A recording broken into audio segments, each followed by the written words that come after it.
This is my story FB page. It's me again, Kuya Jay. At magandang araw mga ludi. At ito po ang ating kwento ngayong araw. Ang kwentong pinadala ni Miss Gal. Wherever you are right now, please enjoy listening to our story.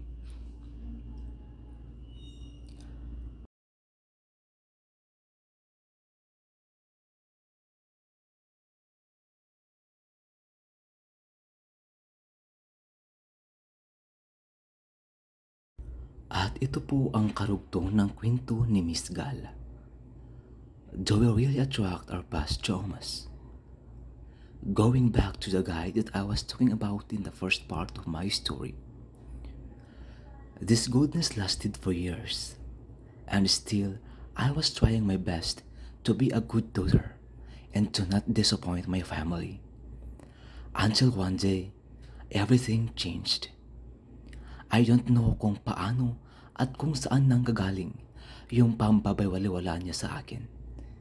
Sometimes, when he get drunks, he will say nasty at bastos things. Yes, lahat ng pampabastos that he would say to me. Be that physical or something intimate, yung mga sobrang nakakainsulto.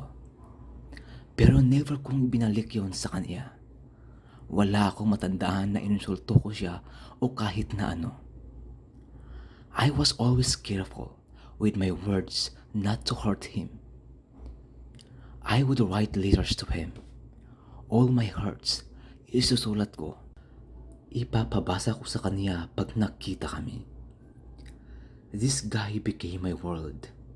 Sa kanya umikot ang buhay ko. Lahat ng plano ko sa buhay andon siya. Mag-aaway kami pero ako pa din ang unang susuyo. Dahil alam kong hindi ko kaya. Yung literal na ang sakit-sakit sa dibdib. Ang bigat-bigat. Hindi ko kayang mawala siya. Hindi ko kayang mabuhay nang wala siya.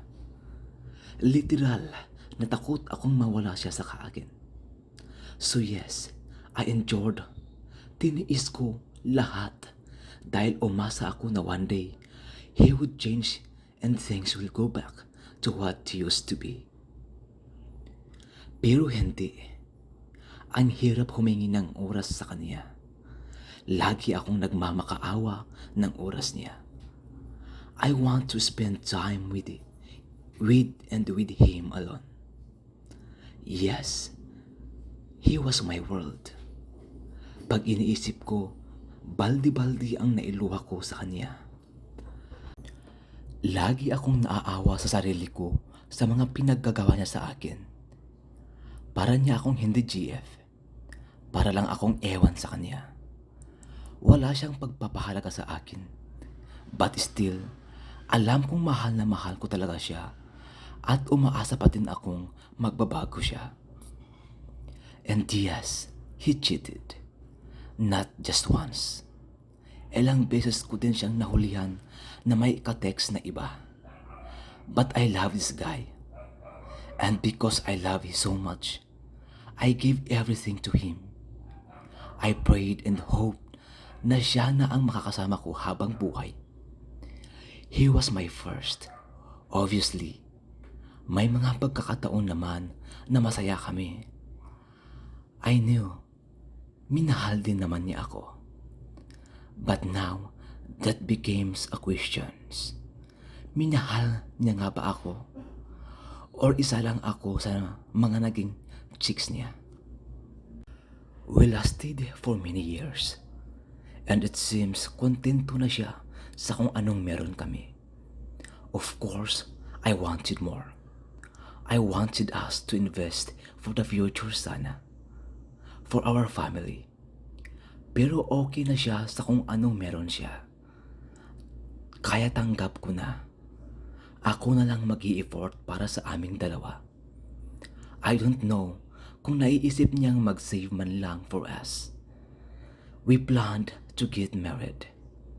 Sometimes, binibiro ko siya na gusto ko nang magka-baby. Pero parang di siya interesado. Parang wala lang sa kanyang or parang wala siyang plano. Still, na pambabaliwala niya sa akin is continued. Kaya niya akong hindi i-text at hindi magparamdam ng ilang buwan. Tas kung magpaparamdam siya, parang walang nangyari. Mag-i-explain siya. Ako naman, maniniwala siyempre. And the cycle goes on. Then one day, I had this terrible stomach pain. At sumabay pa talaga sa monthly period ko. It was so terrible. Namimilipit ako sa sakit. Hindi ako makabangon sa kama. And I had a fever. Sobrang lakas din yung bleeding ko. It was my first time to experience that. Never akong nag-dysmenorrhea. So sabi ko, baka ganito ang dysmenorrhea. He was there. And a few days later, he was gone. No text, no explanation or whatsoever. Kahit ang sakit, dinaan ko na lang sa iyak at dasal. Na sana magparamdam siya. Dahil ang totoo, hindi naman ito yung unang pagkakataon na ginawa niya ito sa akin. My friend noticed na ang putla ko na daw. Pumayat ako, on and off ang fever ko. Dinapagkatuwaan lang namin na ipatest ang dugo ko. I never told this to anyone, not a soul. I took a pregnancy test, and it was positive. I was having a miscarriage, and it was so painful. It was a heavy bleeding. I was so afraid, so I prayed na sana magparamdam na siya. Because I'm in so much pain and I need him. I only want to cry to him. And days passed. The bleeding stopped eventually. I named the child, our child, my child, Gal. It was another loss. It was another reminder that people will eventually leave me. Mag-isa lang akong nasaktan. Mag-isa lang akong nagluksa. Nag-isa lang akong nawalan ng anak. Siya, wala. Wala siyang naramdaman na kahit ano dahil wala siya. So I decided to just keep it a secret.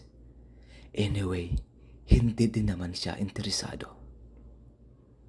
I never heard of him for months.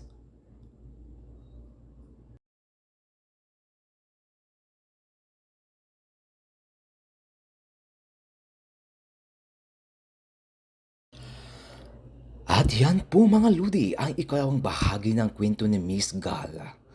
Ilan kaya ang tulad niya na nagdurusa dahil sa pag-ibig? Until when, before she can feel a true love from someone who deserved her love. Kayo mga ludi, nakaranas na ba kayo ng ganyan kakirot na pag-ibig? At ano ang iyong ginawa? You can comment or you can write that in the comment section of this episode. Ano kaya ang mga susunod pang kaganapan sa makulay na buhay ni Miss Gala? Abangan yan muli sa susunod na episode ng ating story. Muli, magandang araw mga ludi. Thank you for listening to my This Is My Story. And see you again.